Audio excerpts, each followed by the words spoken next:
tidak masuk ke pertemuan, cuma biar bahan untuk prepare. Ya, karena seperti kita tahu pertemuan UAS itu kemarin hanya presentasi ASKEP ya, konsep-konsep sudah disampaikan sebelum UTS sama praktikum dan tren isu keperawatan maternitas, hanya itu ya. Tapi melihat ya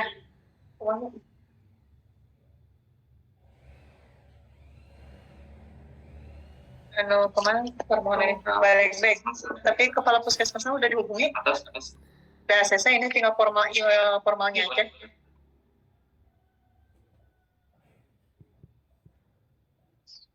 Di sana cuma supaya kalian lebih prepare ya, lebih prepare. Jadi karena konsepnya banyak di UTS, jadi materi UTS akan masuk lagi di UAS. Soal-soalnya lebih banyak soal UTS dan ASKEP ya, sebagian ASKEP yang sesuai dengan materi UAS. Oke, kita mulai ya, karena jam 10 Ibu mau rapat senat.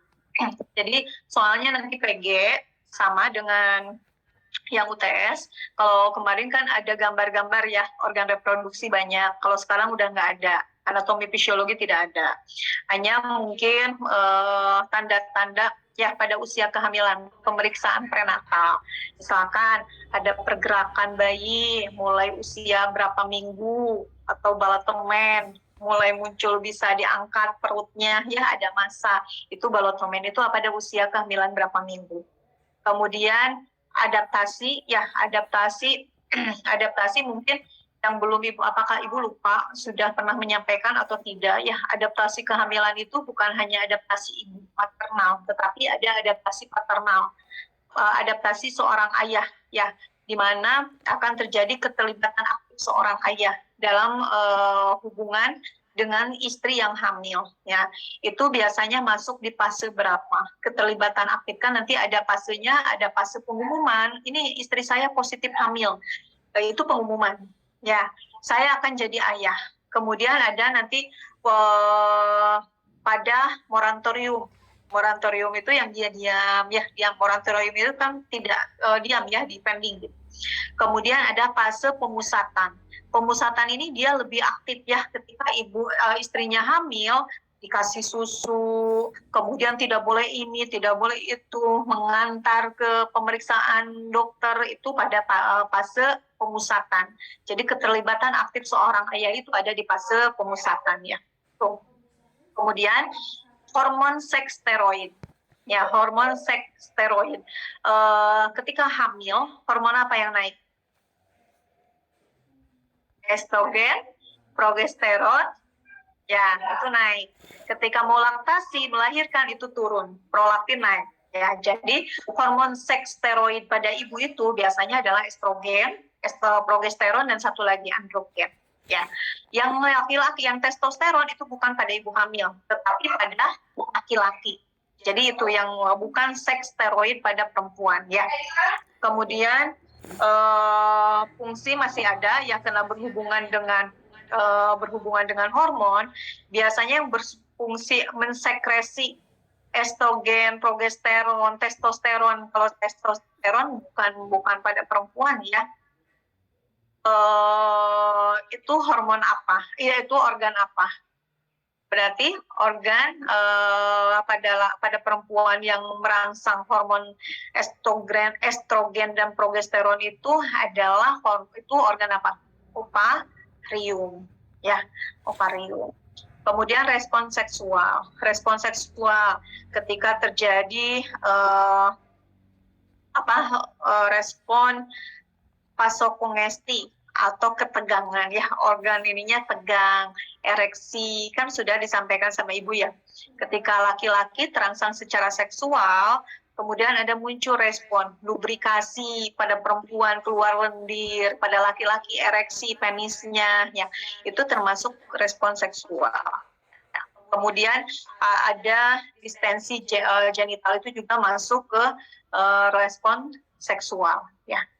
Kemudian adaptasi maternal, kalau tadi paternal, kemudian adaptasi maternal. Adaptasi maternal kehamilan dari segi seksual, apa yang akan terjadi? Ya, trimester 1, seksnya gimana? Ya, itu ada kalau tidak salah di PPT yang Ibu sampaikan ya. Trimester 1 seknya meningkat, trimester 2 juga meningkat ya. Kemudian trimester 3 seknya biasanya menurun. Kemudian garis pigmentasi di antenatal, di prenatal. Di antara umbilikus sampai simfisis pubis itu apa namanya? Ada yang tahu?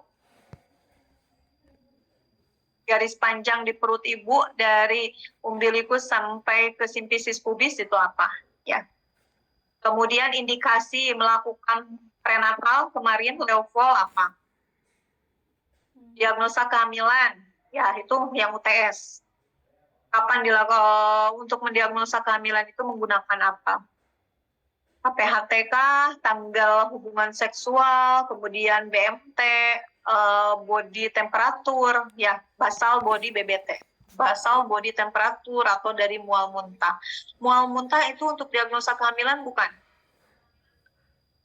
Bukan, itu gejala. Ya, biasanya bisa dari HPHT, bisa dari basal body temperatur, basal body temperatur, ya.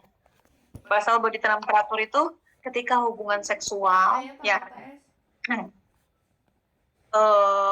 kita bisa menentukan seseorang lagi subur atau tidak, ya. Kemudian gejala subjektif, tanda presumtif kehamilan apa? PPTS itu termasuk tanda kehamilan apa? Presumtif, probable, atau positif, ya. Kemudian menghitung HPHT. Menghitung HPHT dengan siklus menstruasi 35 hari. Ingat ya, beda. Di 35 hari dengan 28 hari, rumusnya beda. Ini yang 35 hari. Faktor yang mempengaruhi kemajuan persalinan apa? Ya, yang 5P. Ya. Kemudian tulang panggul sempit, ini faktor yang menghambat persalinan dari apa? Ya. Kemudian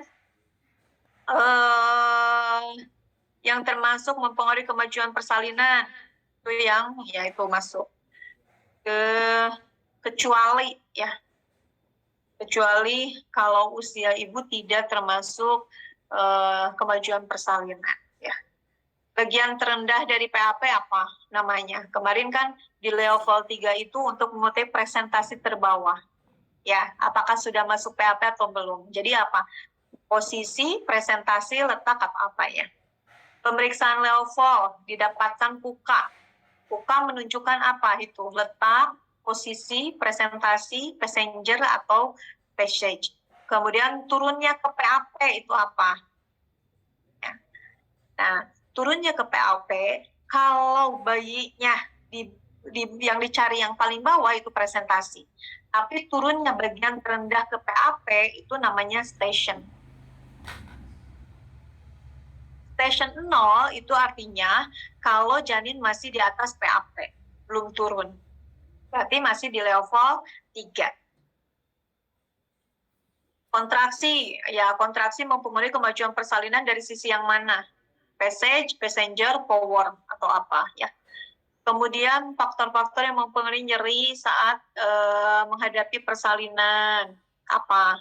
Apakah riwayat nyeri sebelumnya itu masuk menjadi faktor ya, budaya, psikologis itu sangat mempengaruhi. Teori persalinan, keberadaan suami mengurangi rasa nyeri apa? Ya, jadi dengan melahirkan didampingi oleh suami untuk mengurangi rasa nyerinya itu menggunakan teori persalinan siapa? Pembukaan persalinan ya pada fase laten, kemudian fase aktif itu berapa? Fase laten 0 sampai 3 ya. Kemudian berapa jam biasanya pada fase laten? Sekitar 7 sampai 8 ya. Kemudian pemeriksaan awal di kemarin sudah Ibu sampaikan ya, ongoing assessment pada intranatal apa yang harus dilakukan, yang harus dikaji, tekanan darah, suhu, respirasi, pola perilaku. Jadi ingat masih gambarnya PPT ibu hamil lagi ngambek kayak gitu ya, itu ongoing assessment. Kemudian kapan dilakukan reevaluasi DJJ, yaitu kita melakukan pemeriksaan DJJ yaitu sebelum ya, atau sesudah atau setelah pecah ketuban silakan. Yang harus dikaji pada perilaku kan kita harus bisa menerima perilaku ibu ya ketika ongoing assessment, mau melahirkan, mau ibunya marah, nangis, teriak, kita harus terima. Ya, apa yang harus dikaji dengan respon perilaku ibu seperti itu? Intervensi yang dilakukan untuk mencegah infeksi ketika pecah ketuban, apa yang harus dilakukan? Kemudian fase laten, kemudian fase dilatasi maksimal itu pembukaan berapa? Kalau laten 0 sampai 3, ya dilatasi maksimal 4 sampai 9. Kemudian tanda lahirnya bayi mau keluar, pembukaan lengkap itu ada di kala berapa? Kala 1, kala 2, kala 3, kala 4. Tanda bayi keluar apa? Ya, bloody soul, kemudian anus membuka, ya itu tanda-tandanya. Cara mengedan dengan membuka glotis, nah itu mungkin belum Ibu sampaikan ya, kalian bisa searching di Google. Kan ada mengedan itu ada yang tradisional, ada palsapan, manuver ya, ada semipolar, metoda. Kalau semipolar itu bukan cara mengedan, tapi posisi. Ditotomi itu posisi. Ya, cara mengedan itu ada 3, ada falsafa, ada tradisional, ada Caldero Barcia. Ya, cara membuka dengan glotis itu adalah Caldero Barcia. Indikasi episiotomi kemarin kita praktek tidak ada indikasi ya karena fisiologis. Tapi ketika ada tanda-tanda misalkan kepalanya presentasi ke bokong, kemudian itu nggak boleh ya kena patologis, boleh dibuka tapi dengan diepis supaya jalan lahirnya lebih besar. Prematur, kemudian perineepis, anak besar itu boleh, tapi kalau presentasi kepala di bawah nggak boleh diepis karena itu fisiologis, bisa jalan normal, bisa keluar normal. Tugas kala 3 itu kala apa? Kala keluar uri, ya, plasenta. Berapa menit biasanya plasenta keluar? Kemudian pendarahan normalnya berapa? Kemarin sudah disampaikan. Tanda-tanda plasenta lahir, kemarin sudah praktekkan ya. Ada uterus membundar, ada dalam konyong-konyong keluar, kemudian memanjang kalau ditarik, ya. Kemudian pelepasan plasenta ada 2 macam, ya. Ada Strugel, ada Dunsand. Kalau yang dari pinggir itu yang mana? Tanda plasenta, tanda-tanda lahirnya plasenta melalui Kushner, ya kan? Kemarin kita ngecek apakah plasenta itu sudah lahir atau belum dengan cara ditarik atau cara diketuk, ya, ditekan si pundusnya. Nah, kalau yang Kushner itu menggunakan yang mana, gitu ya? Kemudian kala 4 itu kala apa? Ya. Kalau tadi metode mengedan tradisional itu nama lainnya apa? Ya, usia kehamilan berapa? Kemudian ke bawahnya uterus, tinggi umbilikus, ya itu pada usia kehamilan berapa? Lightening pada usia keberapa? Gerakan bayi ada pada usia keberapa? Kemudian proses laktasi. Laktasi terjadi apabila tadi estrogen menurun, ya, prolaktin meningkat. Berarti kan kalau estrogen menurun setelah plasenta lahir. Ingat, setelah plasenta lahir. Kalau setelah plasenta lahir berarti janin juga sudah lahir. Nggak mungkin kan plasenta duluan. Ya, nah itu. Kapan laktasi bisa terjadi? Tuh. Kemudian edem pada ekstremitas bawah dan varises biasanya disebabkan karena apa? Dan terakhir adalah tanda kehamilan pasti. Nah, insya Allah itu sudah Ibu kasihkan semua soal, 50 soal, kisi-kisinya tinggal membaca dan mencari jawabannya. Insya Allah semua sudah disampaikan, hanya ada beberapa yang materi UTS, karena nyambung ya, konsep persalinan kan konsepnya di UTS, kehamilan dan sebagainya. Oke, itu saja yang bisa Ibu sampaikan, ada yang mau ditanyakan?